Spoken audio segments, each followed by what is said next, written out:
sekalian anyal pada Pak Ustadz itu. Yang jelas Pak Ustadz sangat pemberani di sini dan saya katakan jihad. Tadi sore kami sempat datang ke sini melihat jimat-jimat yang di almari dipandu oleh ibu kita silaturahmi.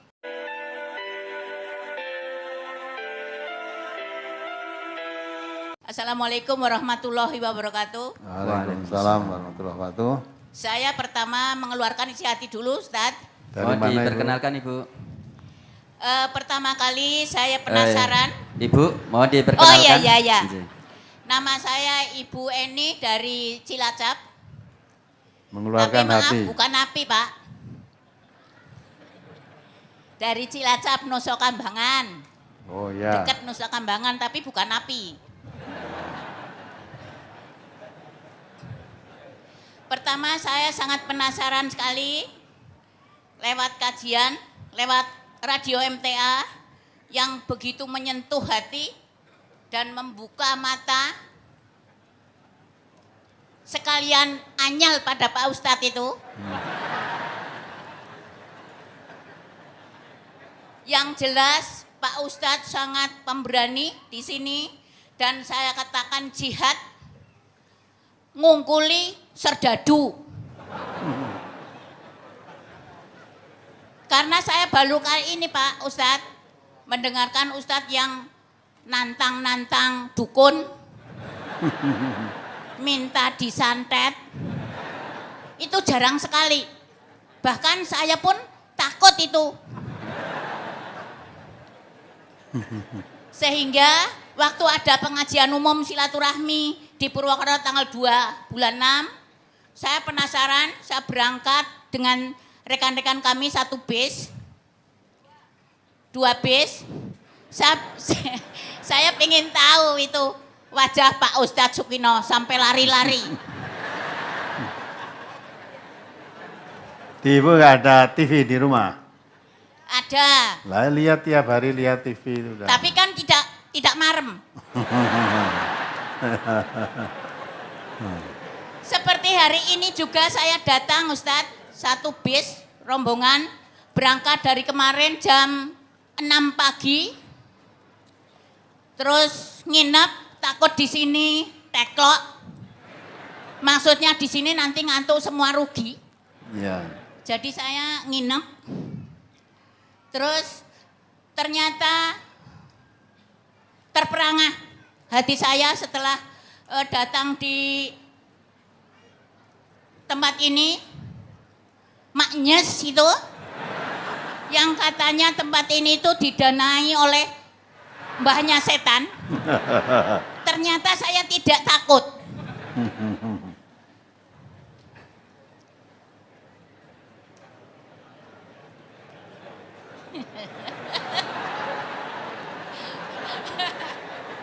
Maaf saya dedek Ustaz.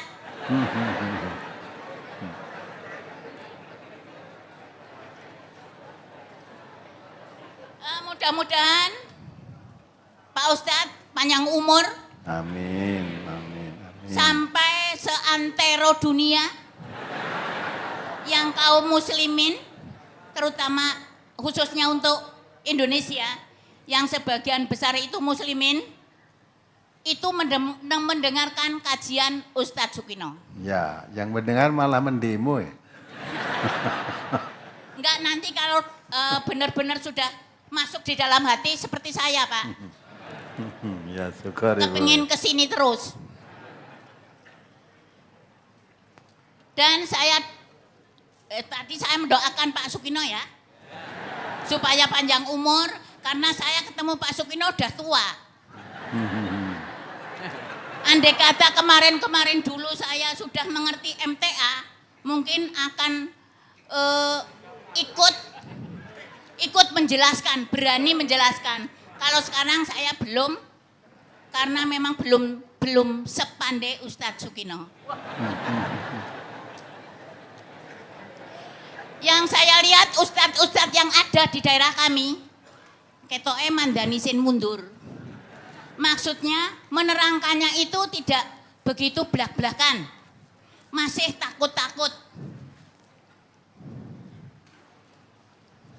Itu sekarang mulai pertanyaan ya Ustadz. Iya. Ya, silakan. Di daerah kami itu banyak sekali rombongan-rombongan, terutama ibu-ibu yang mengadakan yasinan. Seperti kami juga dulu sebelum tahu MTA itu juga ya sering mengikuti yasinan. Kemudian ibu-ibu itu ternyata sudah hafal betul itu sampai seperti balapan Ustadz, membacakan yasinan itu seperti balapan. Tapi ternyata itu tidak tahu artinya. Belas tidak tahu yasinan isinya apa juga tidak tahu. Ternyata yang diingat itu hafalannya saja.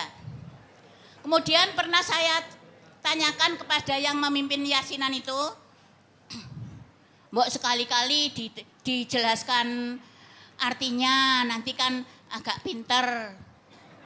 Nah itu yang memimpin itu jawabannya, wis ben wong wis ping apal-apal kok ndak dadi anu dirubah-rubah kok malah bubar. Pertanyaannya Ustadz, apakah itu ada tuntunannya yasinan itu? Kemudian apa sih yasinan itu? Untuk apa begitu? Dibacakan. Karena saya menanyakan seperti itu tidak dijelaskan. Yang saya tahu kalau saya membaca yasinan itu untuk dirinya sendiri agar mendapat pahala begitu. Terus pertanyaan yang kedua Ustadz.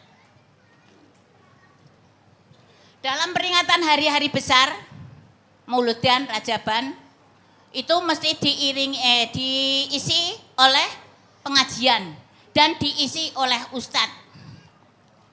Di tengah-tengah isian itu Ustadz dibacakan ayat suci Al-Quran. Terus sebagian hadirin amin Allah itu ya sampai keceledot-celedot saya Ustadz, maaf. Itu kalau kurang keras, kurang semangat, Ustadz yang mengisi juga memerintahkan lagi supaya Allahnya agak bersemangat begitu.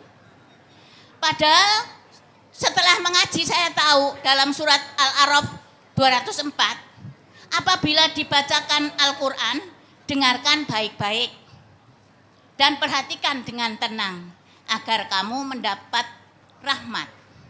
Lah terus ini dengan hubungannya Allah begitu bagaimana Ustadz?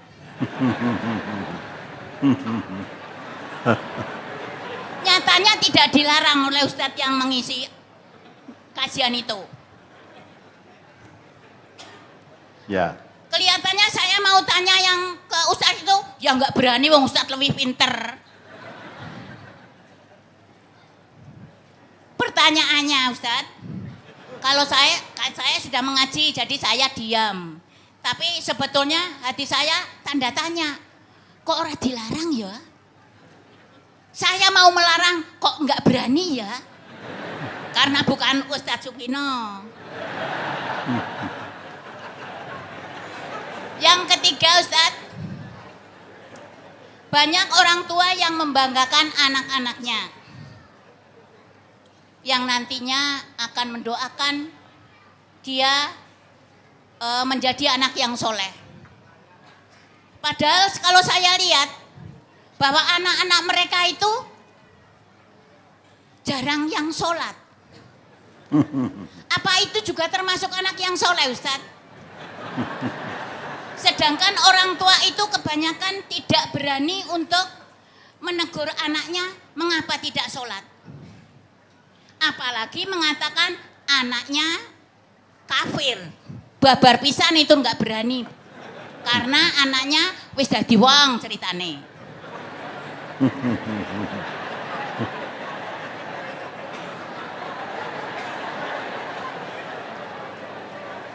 Jadi ketika lahir belum jadi orang. Sekarang jadi orang, Iya, gitu ya. jadi orang kaya loh Ustaz. Kan biasanya kalau orang tuanya lebih tidak punya itu terus agak bagaimana begitu. Ya. Terus pertanyaannya Ustaz, apa itu namanya doa anak yang soleh? Mohon dijelaskan sejelas-jelasnya Ustaz. Karena di daerah saya mungkin mendengarkan dan saya yakin itu sangat mandi Ustadz. Kalau Ustadz yang menjelaskan, karena Ustadz itu sangat-sangat pemberani. Di ibu-ibu nanti pulang di demo tanggamu. Semua ikut mendengarkan nih, wah kok dilapor ke tekan kono ya. Karena Ya. kemarin kami sudah pamer Ustadz. Aku ngesok ki mangkat nanggon MTA Solo.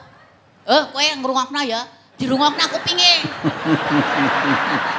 Iya, biar mereka tidak datang di sini, tapi mereka jelas dan tahu. Oh ya. Iya, Mudah-mudahan besok lama-lama datang ke sini. iya, begitu Ustadz. Jadi nanti mbak Ustadz ya ditakokna kana karo itu yang marai yasinan. Wong itu sudah dijawab tapi saya tidak puas. Begitu Ustadz Ya. kiranya, dan cukup sekian atas penjelasan dari Ustadz Sukino. Saya sampaikan terima kasih yang sebesar-besarnya. Assalamualaikum warahmatullahi wabarakatuh. Waalaikumsalam warahmatullahi wabarakatuh.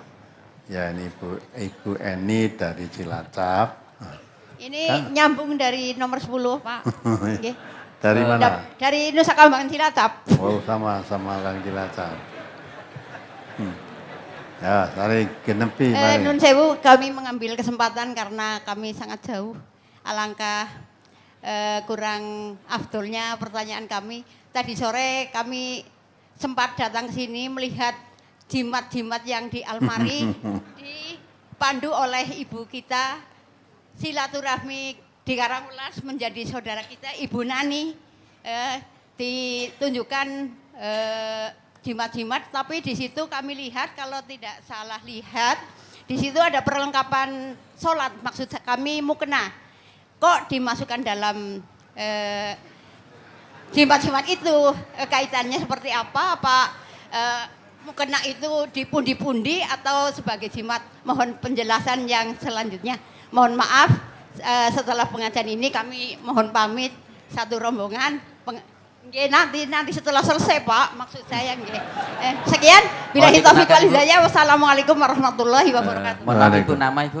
Nama Bu Titi Sumartini di Ibu Latap Titi Sumartini. Jeruk Legi. Nggih. Kemarin kurang puas di Purwokerto, tergesa-gesa karena ada sesuatu dan lain hal. Nggih. Moga Ustaz. Hai Ibu, pertama dari Ibu Eni dari Cilacap. Udah tahu jawabannya kok tanya. Ya, jadi di dalam MTA termasuk saya tidak berani melarang orang-orang menjalankan hal-hal yang begitu. Bukan tugas kami. Ya, di sini adalah pengkajian Islam dari sumbernya. Maka orang tidak boleh, ini boleh, tidak boleh. Kalau itu urusan-urusan yang sifatnya peribadahan, ya tanya, ada tuntunannya apa tidak? Selama tidak dituntunkan, sini tidak mengamalkannya selama belum tahu tuntunannya. Maka tadi Bu Tata, kita ada yasinan, apa tujuannya, untuk apa yasin itu? Apakah ada tuntunannya? Ya. Nah, mestinya tanya kepada yang mengamalkan itu, gitu kan? Kalau di sini tidak mengamalkan karena tidak tahu atau belum tahu tuntunan seperti itu. Ya. Kalau yasin dibaca boleh apa tidak? Boleh, nah, dianjurkan. Ya. Karena yasin itu salah satu dari surat Al-Quran, ada namanya surat Yasin. Quran itu isinya bukan surat Yasin saja. Maka supaya kalau membaca Quran terus ngomong Yasin aja. Terus nganti apal, mocone nganti balapan, ndak mau ganti baca yang lain, mesti Yasin terus. Gitu. Nah, kenapa? Memang ada khasiatnya katanya, gitu. Baca Yasin berapa kali itu pahalanya sama dengan ibadah haji 20 kali. Baca haji 20 kali. Gitu. Ya, kalau perutmu lapar supaya kenyang membaca Yasin. Nah, kalau ibu ingin tahu, nanti sebelum pulang cari buku kumpulan bendel brosur tahun 2008 di counter buku sana. Itu dijelaskan semua fadilah-fadilah surat Yasin. Ya. Termasuk kalau kamu nulis di kertas, nulis surat Yasin, ya. Terus nanti dicelup-celup ke nggon air putih di gelas itu, terus diminum 1000 penyakit sembuh. Ya kan? Nah, itu ada hadis-hadisnya di situ ada. Ya. Tapi ternyata hadisnya tidak oke. Nah, kalau nanti orang berarti lama-lama Quran yang ada tulisannya surat Yasin lama-lama habis. Jika ngobat celup ke 1000 penyakit hilang udah. Nah, juga kalau ada orang mau mati supaya dibacakan surat Yasin, katanya kalau nanti mati segera mati. Kalau sekiranya sehat dan waras, udah, maka nek arep mati bacakan surat Yasin.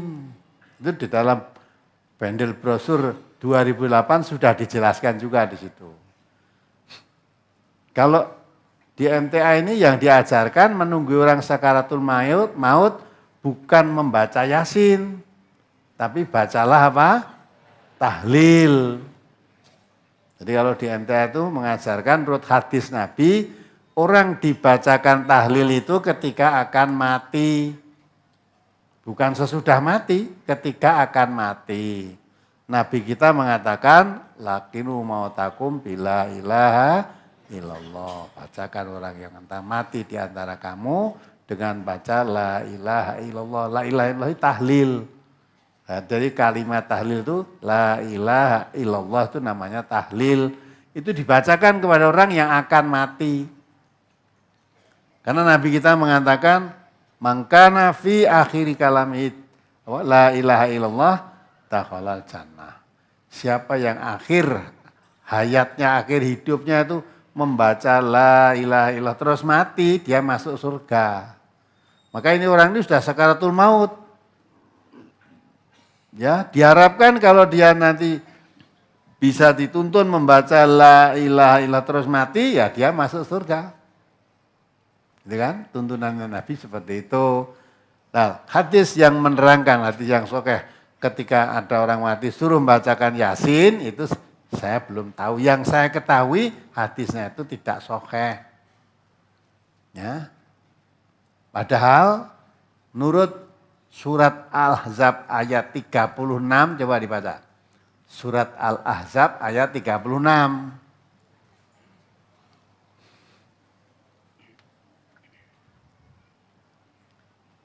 Surat Al-Ahzab, surat ke-33 ayat 36. Wa ma kana li mu'minin wa la mu'minatin idza qadallahu wa rasuluhu amran an yakuna lahumul khiyaratu min amrihim wa man ya'sillaha wa rasulahu faqad dhalla dhalalan mubina. Dan tidaklah pantas bagi laki-laki yang mukmin dan perempuan yang mukmin apabila Allah dan Rasulnya telah menetapkan suatu ketetapan, akan ada pilihan yang lain bagi mereka tentang urusan mereka. Dan barang siapa mendurhakai Allah dan Rasulnya, maka sungguh dia tersesat dengan kesesatan yang nyata. Nah, ya kan? Orang mukmin, laki-laki atau perempuan, Kalau Allah dan Rasul-Nya sudah membuat suatu ketetapan. Tidak akan ada pilihan lain kecuali yang ditetapkan Allah atau Rasulullah. Barang siapa memilih ketetapan selain yang ditetapkan Allah dan Rasul-Nya, dikatakan oleh Allah, ya, wa may ya'sillaha wa rasulahu faqad dhalla dhalalan mubina. Siapa yang tidak mengikuti ketetapan Allah dan Rasul-Nya, sungguh dia telah sesat yang nyata. Nah, Rasulullah membuat ketetapan, kalau kamu menunggu orang mau sekaratul maut supaya dibacakan tahlil, itu ketetapan Rasulullah. Terus kita tidak bacakan tahlil, malah bacakan yang lain, berarti kan tidak mengikuti ketetapan Rasulullah. Ya, ketetapan Rasulullah, kalau kamu tidak begitu berarti dikatakan oleh Allah tadi, sungguh kamu sesat yang nyata. Disitulah. Dan ini hadis ini, ya, dari Rasulullah, hadisnya sahih. Saya bacakan ya, an Abi Hurairah qala Rasulullah SAW, laqinu mautakum la ilaha illallah fa innahu man kana akhiru kalimatihi la ilaha illallah indal mauti taqala jannah, ya, taqala jannata yauman minad dahri wa in asobahu qabla dzalika ma asobahu. Baca ya. Dari Abu Hurairah ya berkata, Rasulullah SAW, talkinkanlah orang-orang yang akan mati di antara kalian dengan kalimat la ilaha illallah. Karena barang siapa yang akhir ucapannya la ilaha illallah ketika akan mati, ia masuk surga. Satu hari itu lebih bermanfaat daripada sepanjang hidupnya, meskipun sebelumnya ia telah melakukan perbuatan apa saja. Ya, jadi hari itu ketika dia akan mati bisa membaca la ilaha illallah, itu lebih manfaat daripada sepanjang hidupnya yang dia sudah melakukan apa saja. Seolah-olah dengan kalimat la ilaha illallah itu terus dia mati, itu menebus semua dosa-dosanya, seolah-olah. Ya, karena terus dimasukkan ke surga. Itu ketetapan Rasulullah seperti itu. Tapi ada yang akalnya ikut campur. Lah nek la ilaha illallah kedawan. Ku nek pas la ilah terus mati. Nanti tidak ada Tuhan kecuali Allah, mati udah. Lah baiknya gimana? Baiknya baca Allah, Allah, Allah. Berarti kowe luwih pinter timbang Nabi ya. Nabi kon ngajari la ilaha illallah, kamu hanya Allah, Allah. Namanya lebih pinter nih, rasa Allah, hu gitu aja. Allahu, jiko hu netok. Nah, maka itu kalau kita kembali pada surat Al-Ahzab 36 tadi, Allah sudah membuat ketetapan, Rasulullah sudah membuat ketetapan, udah ikuti. Apa yang jadi ketetapan Allah, apa yang ketetapan Rasulullah, itu yang paling baik. Siapa menyalahi dari ketetapan Allah dan Rasulnya, setelah Allah dan Rasul membuat ketetapan, jangan dikira itu baik. Kata Allah, faqad dhalalan mubina. Itu sesat yang nyata. Nah, itu kan. Nah, maka itu, mengapa tidak dilarang? Kita nggak perlu melarang-larang orang. Hanya kita di masjid itu tunjukkan aja ilmunya. Tapi kalau belum tahu ilmunya, nggak usah ikut. Allah juga mengatakan kok wala taqfu ma laisa laka bihi ilmun. Nah, jangan kamu melakukan suatu perbuatan ibadah yang kamu belum tahu ilmunya. Inna sam'a pendengaran, wal basoro penglihatan, wal fuada hati. Nanti akan ditanya oleh Allah. Kamu melakukan begitu itu mendengar keterangannya siapa? Kamu melakukan seperti itu melihat prakteknya siapa? Kamu melakukan seperti itu memahami ajarannya siapa? Ditanya nanti. Kullu ulaika kana anhu mas'ula. Semua kan diperintah. Maka kita anjurkan yang belum tahu ilmunya kalau itu masalah ibadah jangan melakukannya. Tapi jangan menyalahkan juga. Ya, mungkin yang mengamalkan itu sudah tahu ilmunya, ya kita aja yang belum tahu. Maka kalau kita ingin melakukan seperti yang mereka lakukan, tanya dulu dalilnya. Setelah ibu tadi tanya, sudah di akhirnya enggak malah bubar. Jadi mau jelasin, wong mau wis hafal wis balapan, mbok sekarang tidak hanya membaca, mbok dipahamkan artinya, wah kok dipaham artinya malah bubar itu. Jadi Quran ini rasa dipahami. Kalau paham Quran nanti tidak bubar. Ya tak? Paham Quran, ya diterangkan jangan melakukan perbuatan ibadah yang belum tahu ilmunya. Ya, bubar nanti. Atau dalam surat Yasin itu, ya itu ada kalimat liyundira mangkana hayan, memberi peringatan bagi orang yang hidup. Padahal Yasin dibacakan kadang untuk orang mati. Qur'annya dalam surat Yasin sendiri itu mengatakan untuk memberi peringatan bagi orang yang hidup. Ya tak? Bagi yang hidup. Lah kok malah dibacakan untuk orang mati kan ya. Nanti kalau diartikan, dijemahkan, ngerti, wah berarti nek wong mati ora kena iki. Yasin ini untuk petunjuk bagi orang yang hidup. Mulai nanti kalau diterangke malah bubar nih kok. Nah, itulah bedanya Ibu ya. Jadi kita sini terangkan apa adanya di dalam Al-Quran, dalam sunnah Rasulullah. Dah ikuti aja. Ketetapan Allah apa, tetapi Rasulullah apa, itu yang dijalankan. Jangan membuat ketetapan yang menyalahi ketetapan Allah dan Rasulnya. Ya. Kemudian juga ada orang baca Quran dan seenggaknya Allah. Nek kurang banter, bubaleke atau ustadznya kurang semangat, ayo banter ke Allah, itu bareng-bareng gitu. Lah apa ada tuntunannya kalau mau baca Quran disenggai nganggo? Nah, saya juga belum tahu tuntunannya. Maka ya tidak mengamalkan. Ya kalau ikut-ikut mau mengamalkan seperti itu, tanya dulu yang mengamalkan kuwi. Apa ada dalilnya? Ada perintahnya. Ya, tadi Ibu sudah mengatakan dalam surat tadi Al-A'raf tadi ya, suruh mendengarkan biar kamu mendapat rahmat. Lah kok Allah lah itu. Ya. Ada tuntunannya apa tidak? Kalau tidak ada ya tidak usah dilakukan. Kalau belum tahu, ya jangan melakukan. Belum tahu kita cari tahu dulu.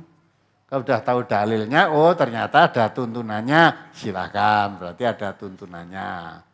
Ya, maka jangan menyalahkan bagi orang yang mengamalkan begitu, tapi kita juga jangan mudah-mudah ikut kalau kita belum tahu tuntunannya. Ya. Kemudian ada anak soleh, anak orang tua doakan anaknya, ya anaknya soleh. Adalah anaknya ragilem sholat.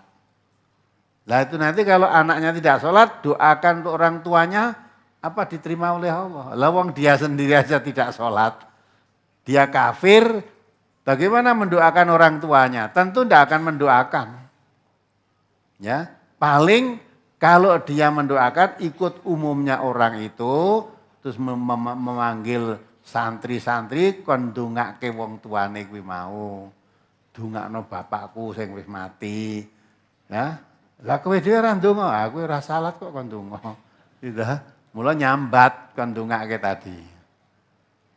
Gitu kan? Nah, maka itu juga anak soleh itu tidak mungkin orang sholat, orang tidak sholat kok jadi soleh.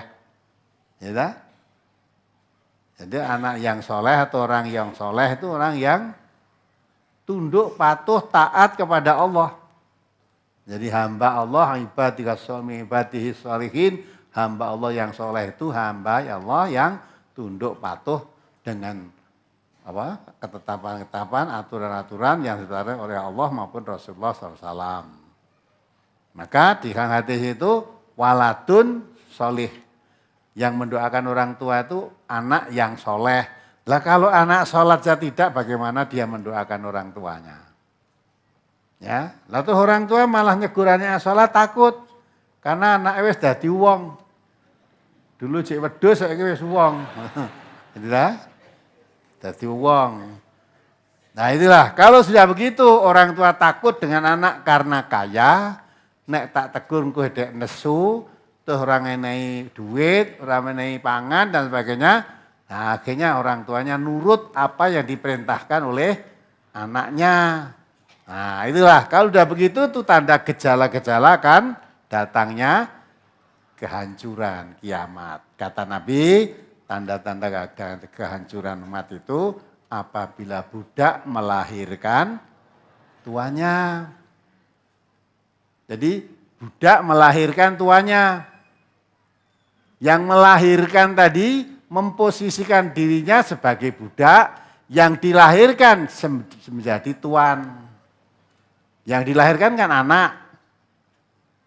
Ya, lah yang melahirkan ibu, lah ibu itu jadi budaknya, jadi perintah anaknya, harus turut tangan anaknya, harus taat pada anaknya.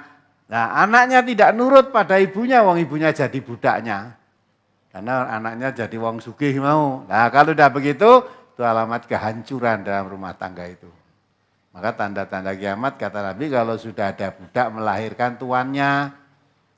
Ya, karena ini budak walaupun tuannya berbuat maksiat, melakukan perbuatan yang dilarang Allah, malah tidak sholat juga, tuannya tidak berani menegur. Masa budak wani negur tuane?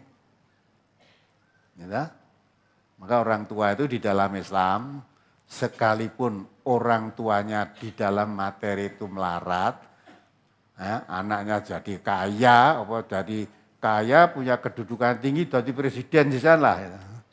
Tetap kamu itu anak saya. Ya, anak durhaka kepada orang tua, semua gugur amal kebaikannya. Ya, itu kan. Jadi bagaimanapun juga posisi orang tua nggak bisa dibalik ke. Masa sing lahir ke malah jadi budak. Sampai Nabi mengatakan 3 hal yang merusak amal kebaikan. Salasun la yanfa'u ma'huna amalun asyirku billah wa uququl walidain wa syuhti ala wal firaru ani zahfi. 3 hal yang merusak amal. 1, mensekutukan Allah, berbuat syirik. Yang kedua, durhaka kepada orang tuanya. Orang tua yang melahirkan dijadikan budaknya, itu durhaka kan? Yang ketiga, lari dari medan juang sebagai pengecut. Itu semua amal kebaikannya rusak. Maka anak-anak yang masih punya orang tua hati-hati. Ya, orang tua harus dihormati, diposisikan pada tempat yang semestinya. Jangan jadi anak yang durhaka kepada kedua orang tuanya. Jangan jadi durhaka. Nah itulah pertanyaan Ibu tadi.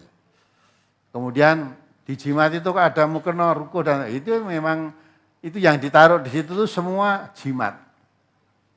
Ada. Nanti jangan dikira putih-putih itu dikira mukena, itu kafan, kain kafan. Jadi orang yang mengikuti ya, suatu kegiatan oleh gurunya itu supaya nyimpan kain kafan itu. Nah, itu mempunyai khasiat apa begitu. Nah setelah dia ngaji ngerti kainnya diserahkan di sini. Iya karena itu jimat ya tak kumpul ke amor keris, amor kul buntet. Tahu kul itu apa toh?